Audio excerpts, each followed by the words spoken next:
Hello everybody and welcome back to the Dragon's Library. So today, I have something special to review for you. Today, I am doing my review of The Owl House. Now, this animated TV show was originally released in 2019 on Disney XD. Shortly after it began premiering, it quickly became obvious it was one of Disney's 3 new great series when it comes to their animation. Starting back in 2012 with Gravity Falls' first season, Disney released 3 really good animated kid shows that have received both critical and popular acclaim, and have all met with somewhat messy fates. The first of these was Gravity Falls, which ran from 2012 to 2014, and was headed by Alex Hirsch. Writers, artists, and other people from there went on to make 2 other shows, the first of which was Amphibia, and the second of which was The Owl House. These shows are notable for having very good episodic plot lines with an overarching story, great animation, and a highbrow of writing all around that makes them very enjoyable for people of all ages. Now, the other 2 have already ended. Gravity Falls ended back in 2014, and last year, Amphibia had its season finale for its last season, and they said farewell. I did a review on it. If you want, you can go find that on my channel. I might put it in the iCard if I can get that working, so we'll see. Now, I had been very excited for The Owl House, which had finished its second season back in 2022. However, that excitement had already been tampered down. See, before I get into the show itself, I have to get into something, and it's sort of a qualification. The Owl House had 2 seasons to begin with. The first season started in 2020, and it was immediately renewed before that season was even finished, and that second season ended in 2022. However, for reasons Disney will not tell us, they made mistakes with the show. Disney says it doesn't do well, or it didn't do well enough, or whatever reason they're canceling it, but they're not really canceling it. And what I mean by that is Disney released the show on an episodic basis on TV, but they refused to put it on Disney+. They kind of screwed with its times a bit, and they were very unclear on when stuff was coming out sometimes. This ended with the 3rd season being told that they were sort of pseudo-canceling it. What they did was they decided that they didn't want to run another full season. I don't understand why. They could definitely use another thing to add to their weekly streaming service, Bump. I don't know why it wasn't being added to the streaming service as it was airing on TV. The way they did it was essentially once the second season was out, we waited several months and then eventually it got on Disney+, which is where a lot of their viewership lies since TV's kind of, not doing great on the ratings side, which mystified me. So the show was very mishandled. And then, to add insult to injury, it was released on freaking YouTube. So the 3 episodes were dropped one at a time, a few months apart on YouTube over the course of I think it was 8-9 months. Now, this would seem really weird for a really critically acclaimed show, usually, if TV studios didn't do this shit all the time. However, there's an added wrinkle of kind of hurt here. Now, I usually don't get into stuff like this, but The Owl House has actually become very notable for its portrayal of LGBTQ characters, and it has been very good at having relationships and different stuff like that. There's been a lot of shipping going on in the community, and so there was a sort of extra level of hurt in the way the show was just sort of unceremoniously kicked onto YouTube for 3 specials instead of being the full season. And it feels like some people at Disney just did not want the show to succeed. I'm not saying that the LGBTQ stuff is related to it. We don't have any details. We don't know what's going on. And I'm not going to assume to know. The reason I even mentioned it is because it is a rumor, and I felt like I had to. And again, I personally can see where people are coming from with that rumor. The show, it is unprecedented to have a show finale, the series, not a season finale, the series finale, the last 3 big old specials dropped onto YouTube from a studio that has its own streaming service. And they were always very slow to add the new episodes onto the streaming service when they came out. They did not add season 2 episode by episode, which was really disappointing. And it always took a long time after the season finished for it to come on the streaming service at all. Now, usually this would be the kind of thing that results in a very messy, very sloppy ending to a well put together show. The Owl House had moments of spectacular animation, it had very good character writing, and these last 3 specials were definitely a challenge. So I wanted to get that out of the way so you know where I stand on this before we go in. Let's talk about the show itself first. A bit of overview. The Owl House follows Luz Noceda. She is a 14-year-old girl who accidentally stumbles upon a portal to the demon realm, where a world full of humanoid witches and a bunch of demonic monsters who live in harmony on the corpse of a giant, massive king of all demons kind of thing. And upon realizing that a world of magic is real, she decides to stay there for the summer instead of going to the camp her mother wanted her to go to, and becomes the apprentice to the Owl Lady, Ida Clawthorn. She is a wild witch who kind of resists the emperor who took over a few decades ago, and generally makes mischief, but is relatively harmless. She is also accompanied by the pseudo-pet / little brother / we don't know what he is for most of the season, King, and he is voiced by Alex Hirsch. So if you know anything about Alex Hirsch now, you know that he loves voicing demons between this and Bill Cipher. He has a really good time with it. I really like both the character of Ida and King. I think Luce is a great character. She's very outgoing, very excited. As we explore more, despite not having the magical bile sac, which is a sort of organ attached to the heart that allows them to use and channel magic, Luce eventually figures out how to use magic by drawing specific runes and tapping into the natural magic of the Isles. Armed with this, she tries to study to become a witch. There's a larger overarching episodic plot involving the mysteries of King, Emperor Bellos, and the various threats of the Emperor's Coven.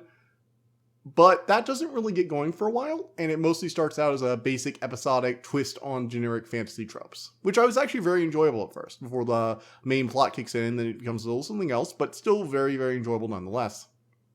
So, moving on from there, moving on to the voice actors, we have Sarah Nicole Robles as Luce, Wendy Malik as Ida, and Alex Hirsch as King and Hootie, the sort of sentient sort of owl construct that's attached to the house they live in. All the characters are pretty fun. We also have Amity Blight, played by Mae Whitman. Then we have Willow, played by Taddy Gabrielle. Isaac Rand Brown plays Gus. Zeno Robinson plays Hunter, or the Golden Guard, who appears later on in Season 2. Matthew Rhys does a great job as the villainous Emperor Bellos. And Sissy Jones is Lilith Clawthorn. She acts as the primary antagonist of the first season before joining the good guys midway through. So, with all that said and done, let's get into the show itself. Like, how does it look? And this thing looks really good. Most animated shows on TV don't generally have very impressive animation. Mostly just because doing a lot of like high motion, high intensity frames, what anime often calls sakuga, it takes a lot of effort, but the Owl House has surprisingly good animation. It has a sort of baseline animation where it's like sort of basic kids fare for a while, but whenever they get into a scene they really want to punctuate with a lot of emotion or a really impressive action scene, you can just like feel the instant the animation just kicks into overdrive and you have these amazing scenes. There are a few moments in the show in the first season that just made me immediately go, yes, this is absolutely the show I wanted to see. And it was the two big old witches duels in the first season. Both those moments are these moments where the animation just gets kicked up to 11 and you're instantly like, holy shit, this looks amazing. I can't wait to see. Oh, that's so cool. The show was created by Dana Terrence. She was someone who's worked on both Amphibia and Gravity Falls in different ways. In addition, she also had a role with Mitchell's vs. the Machine, which was a really good movie that came out like last year, I want to say. In general, she does a good job. I really wish she had gotten a full third season to explore her idea, but I am happy that she managed to get a season at all. And so, with the basic premise out of the way and the characters established, let's go on to my opinions on the third season. And since this is sort of a retrospective on the show itself, I want to let you know there will be some mild spoilers for the first and second season, the establishment of the villain, but I will try not to spoil any of the major plot reveals from the third season or the three specials, whatever you want to call them. So, let's get into that. Now, the first two seasons had Luce growing into her role as a new witch and eventually coming into contact with Emperor Bellos. He wants magic restricted and bound and basically people get magic tattoos that bind them into different covens that restrict what type of magic they can use. If you join the Emperor's Coven, the best of the best, you can use all the magic and they're basically his private army who keep everyone else in check. Now, Bellos has gradually over the series revealed to be much more villainous than originally portrayed.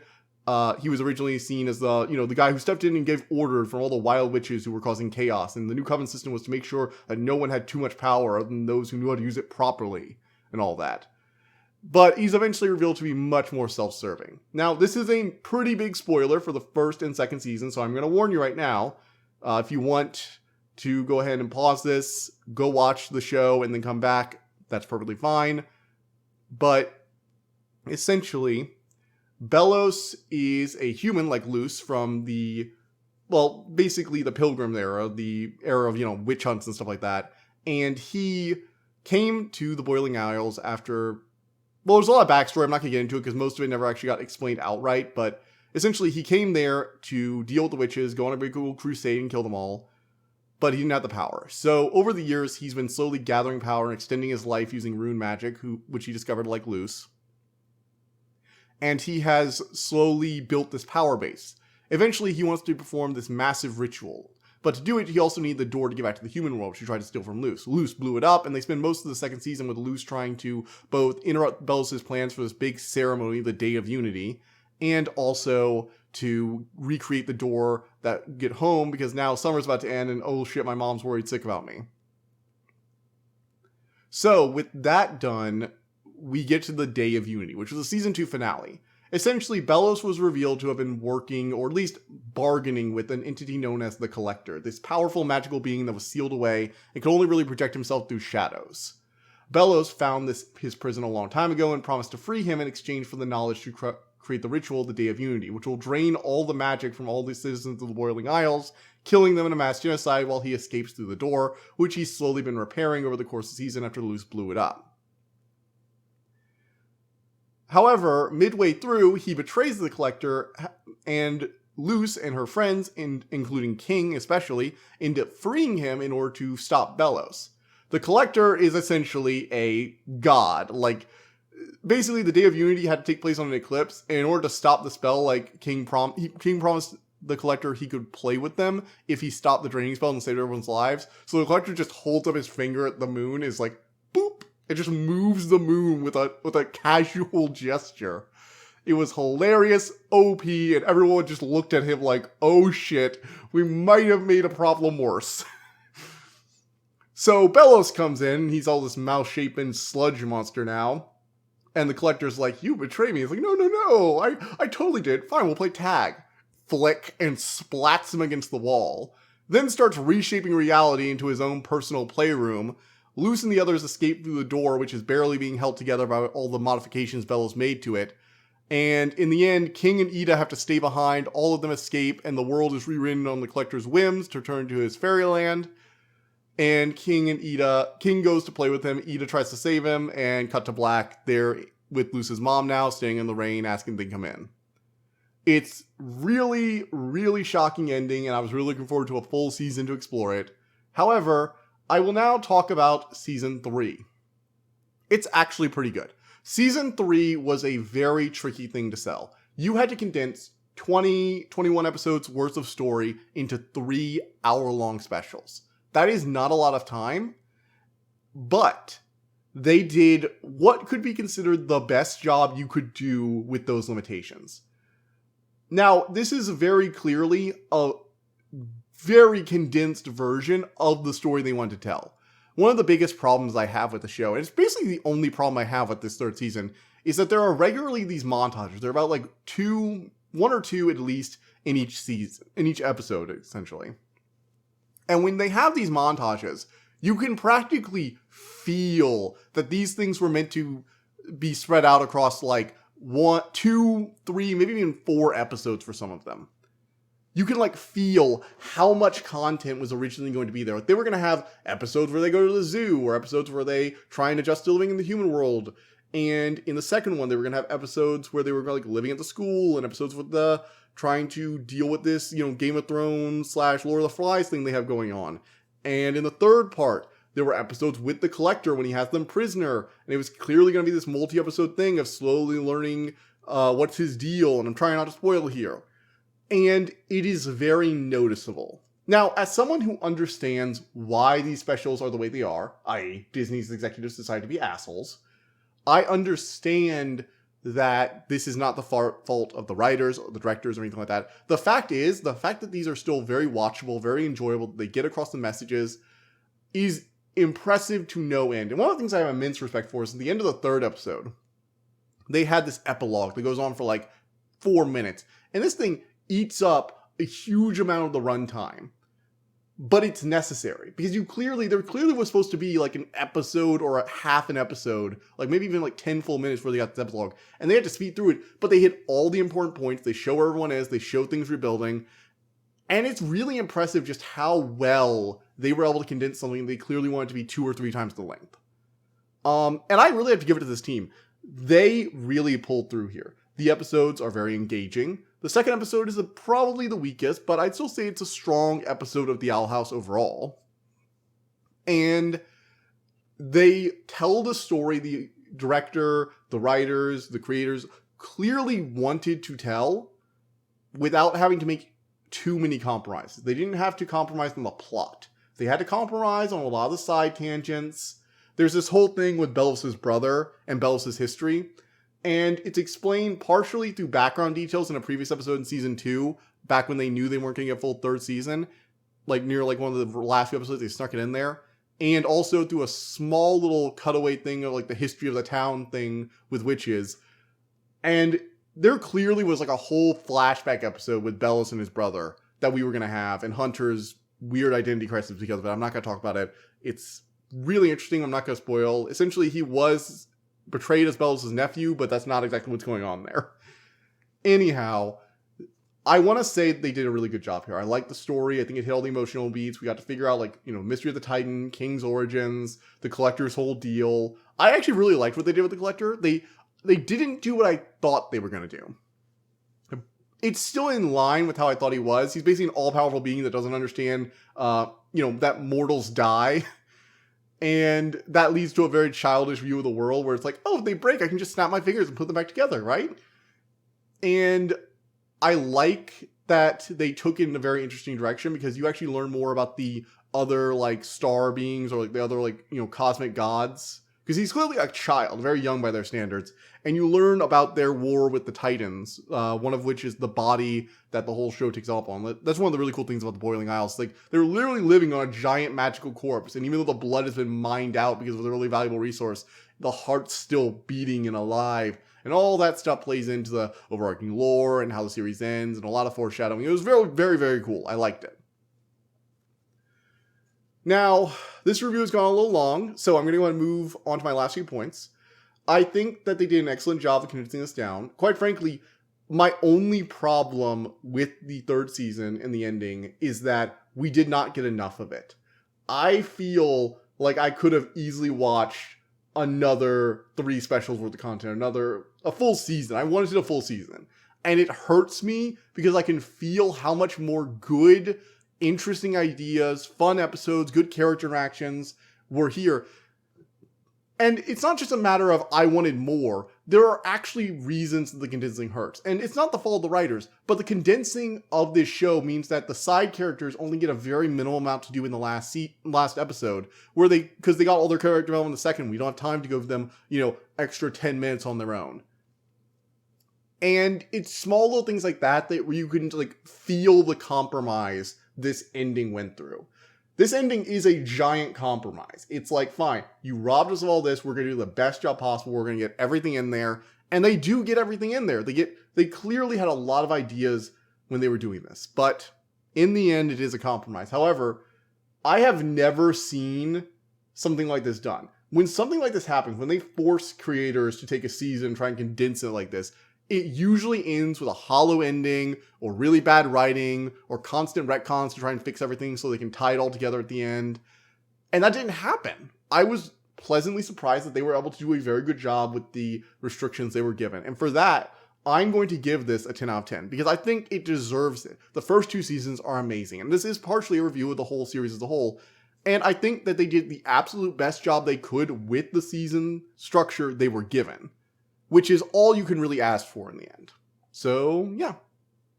So this review went on for a little while. I don't think I will be doing a spoiler talk here. I think I got basically everything I wanted to talk about out of the way in this section. I also don't have time because we're moving on to announcements now. I'm trying to get an episode out for Saturday and Sunday too. I'm not probably gonna get this out by Friday. I'm recording this Friday afternoon. I have to go do something, so it's probably gonna come out like Saturday morning. And I already have a lot of the footage chopped up. It's all ready to go. I even have like the title card for like the score, the animation for all that put up. But I just gotta get this out and get the moving head gone. So all that's going on. I'm going to try and get something out for Saturday and Sunday. Not sure I'm going to get something for Sunday, but I'm going to try. The next review is going to be for The Battle of Medicine Rocks. And I'm also going to be working on my review for The Dragon's Promise. So those are 2 books we're doing. I am going to try and see if I have time to go see Renfield or Scream 6 sometime this weekend. I might have time to go see that. I might not. I'm going to be on call next week, so we'll see how that goes. In addition to that, I am going to eventually do a review of The Last of Us. I still need to watch it. I haven't watched it yet, and that feels like I feel like once I've gotten to the point where it's been finished for a while, and I still haven't watched it, I'm probably not going to see it. But I'm going to keep saying it, and maybe I will review it. I don't know. And finally, we have video games, where I am going to be working on a review for the indie game Dredge. So look forward to that. That was actually a really interesting game. I have a few things to say about that. And it's a little different from my usual games, so I'm happy to talk about it. So yeah, that's basically everything. Moving on to the end card, we have the subscribe or behold its majesty. Click on it, go to my channel, subscribe, check out some other videos. We also have a video YouTube recommends and a playlist for all the videos I've done this year. Check both those out. Hope you like them. And I will see you guys next time. Bye.